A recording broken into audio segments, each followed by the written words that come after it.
లేవగానే చాయ్ కావాలి నీకు. అన్ని కాళ్ళ దగ్గరికి వచ్చేస్తాయి మరి.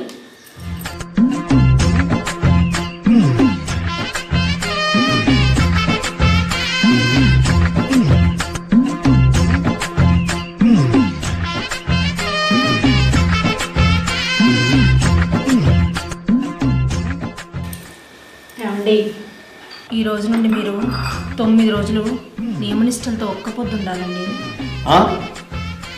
అంతకుముందు నెల రోజులు శ్రావణ మాసం ఒక్కపోతేని తిండి లేకుండా చంపినావు కదనే. నిన్నటికి నిన్న గణపతి నవరాత్రులని ఉపవాసం వచ్చింది కదనే. మళ్ళీ 9 రోజులు ఉపవాసం ఏందే?